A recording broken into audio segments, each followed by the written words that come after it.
Hello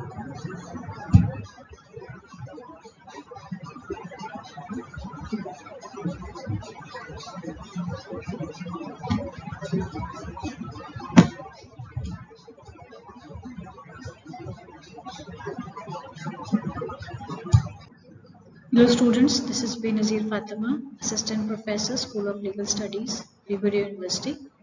Today my lecture will be on functions of central bank. Let's start with the topic.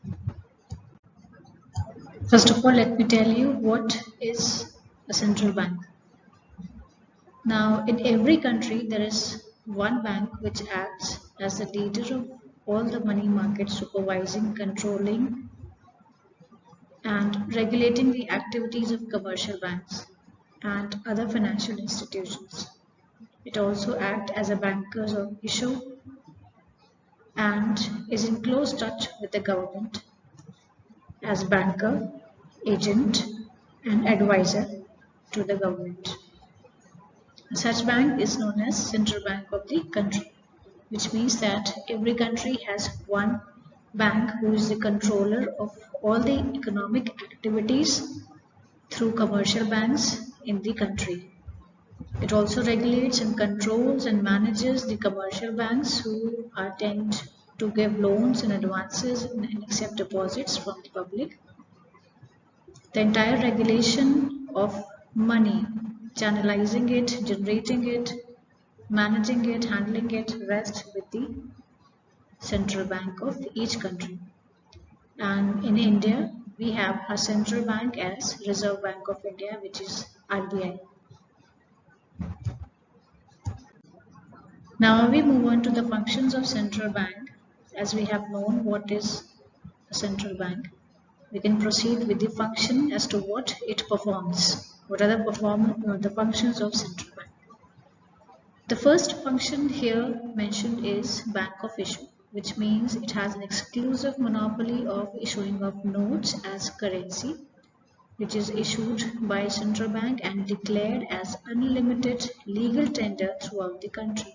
That means whatever amount of money as legal tender is being issued by central bank, that is RBI in case of India, is accepted throughout the country as a legal tender, as a medium of exchange, which is in unlimited quantity. The next function we have is central bank as a banker, as an agent, and as an advisor to the government.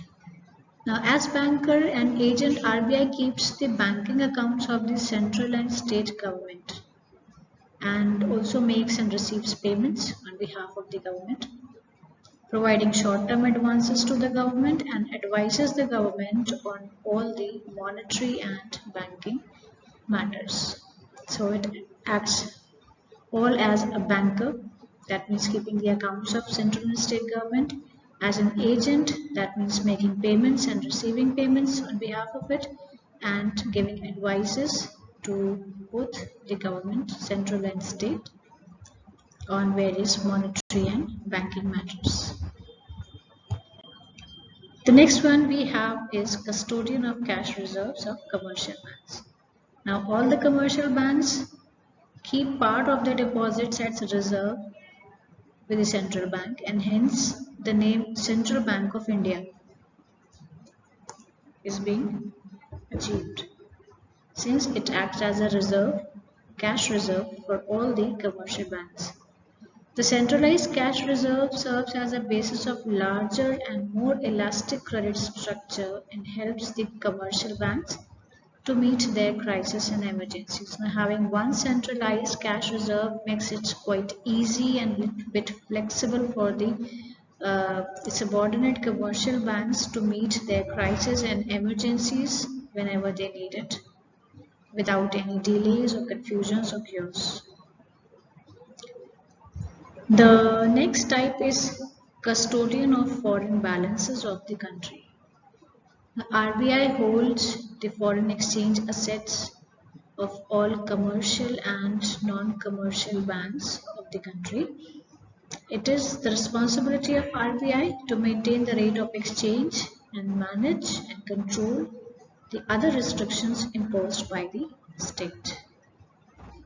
So, as a custodian of foreign balances of the country, now we all know that we are dealing with trade, international trade basically, and while dealing with international trading, we tend to earn various foreign currencies and we may need to make payments in our currency to the foreign countries.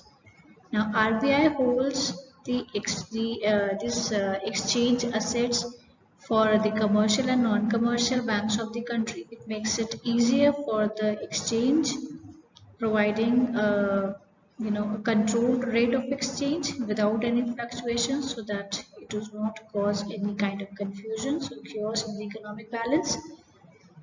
It also keeps the reserves safely and can utilize it at the time of need whenever country faces the crisis. Foreign reserves can be made to utilize while converting it into the domestic currency. If the foreign currency has a high value, that would be beneficial for our currency. And it is responsible to maintain that rate of exchange so that there is no imbalance caused in the economy, and it also manages and controls various restrictions which is imposed by the state in terms of trading, in terms of earning foreign currencies. The next one is lender of last resorts.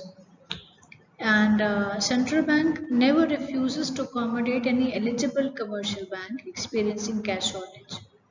That means it is always bound and mandatorily available for the commercial bank to fulfill the shortage, to fill up the gap which the commercial bank is experiencing while granting loans in case of any shortage. So it fills up the shortage of cash with the commercial bank whenever required. It assumes the responsibility of meeting directly or indirectly all reasonable demands for accommodation by the commercial banks.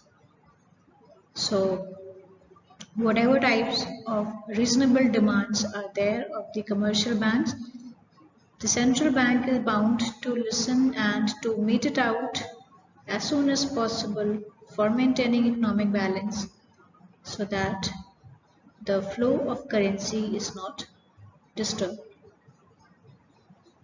The next one we have is that it is a controller of credit. Now the credit is a very powerful term. The excess grant of credit can create inflation, and lack of grant of credit can create deflations, depressions, recessions. It can bring about downfall in the economy. So a balanced rate of credit creation is very important. A controlled rate of credit grant is very important for the consumers from by the commercial banks, and this is controlled and monetized and taken care of very efficiently by a central bank, which controls the level of credit in the economy by either expanding or contracting the bank deposits. Now, if the economy is facing a downfall, it can expand credit creation, it can decrease its rate of interest, and people can take more amount of loan for their business activities, which will give a boost to the economy. And if the country is facing any kind of hyperinflation or something, it can contract the bank deposits, it can bring down the demand level, and can bring down, which in turn can bring down the price level and can create again a kind of equilibrium between demand and supply in the economy. Now, in modern times, bank deposits have become the most important source of money in the country. We all are very well aware about the importance of banks in our life nowadays. As controller of credit, RBI seeks to influence and control the value of bank credit and also to stabilize the business conditions in the economy. So it is a big duty which rests on the shoulders of RBI to seek to influence and also to control the volume of bank credit, that is the amount of money which is lent on credit to the public, and also stabilize the business conditions in the economy. That is all from my side in this topic. Thank you.